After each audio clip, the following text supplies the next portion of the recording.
In this video, we're going to look at date and time. So the main class that you'll be using to look at dates and times in Ruby is going to be the time class.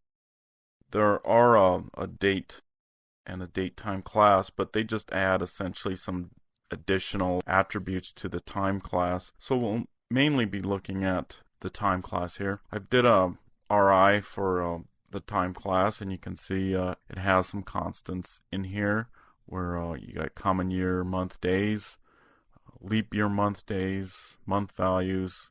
This is a hash table that tells a number how it relates to which month. We get down here, we'll see some class methods that are available. This is the main one, the mktime, to actually make time out of numbers that will give it, and I'll show you an example program here in a second. And then we have a number of instance methods that allow you to get access to a date, show the date, different parts of the date, like the hour of a date, or minute, month, those types of things. So let's take a look at a real simple example here. I got a simple little program. Let me exit out of here. This is 1601 is the program .rb, and it's just a simple little program. The first line says, please enter a year, month, and date as numbers, and I will tell you the day of the week. And so we print out the year as a prompt, and then we do a gets, and then chomp off the end and change it to an integer and assign it to year. And yeah, we're not doing any really validating here. We probably should. Same thing for month, day. We're doing essentially assign it to these variables here. And then we go ahead, and this is our first thing. We're actually using the time class, where we call the class method mktime, what I just mentioned a second ago, and we make instantiate, in other words, a new time object, assigning it to date, and we do that by giving it a year, month, and day. And we don't assign any minutes or seconds, although we could. They default to 0, so this would essentially be midnight on this day, if you will. And then we print out, back out, we print the year, month, day.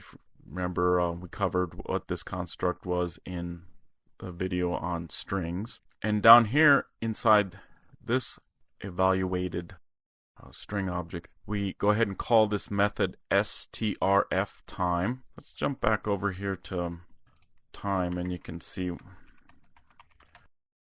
what that does. Let's get the right character in here. So it formats time according to the directives that you give it. So and the directives go into the string. So in this case, we're using this uppercase A.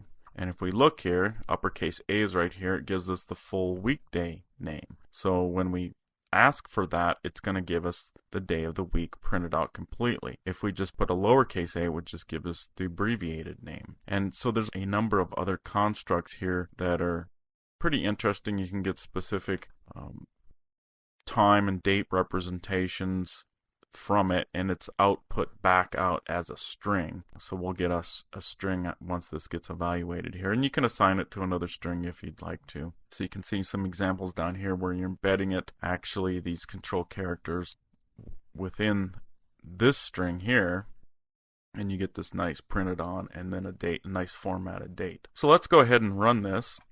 Actually, let me exit out here, and it's gonna come up and give us the prompt and say, please enter those. So let's give it 2001, October 28th. So that was a Sunday. And it's got a pretty good algorithm, so I trust that it was a Sunday. Let's run it again and give it a different one. Let's look ahead in the future. Now that's on a Monday. So I'm looking at this though, and you know, this works for this day because it was in the past, so that's an okay sentence, was. But this one I'm not happy with, so I'm going to introduce you a little bit to some quick math here. Let's go in here and say if date is less than time.now, then we're going to say, let's call it our verb equals a string called was. Else verb equals is. And then let's replace this here with verb.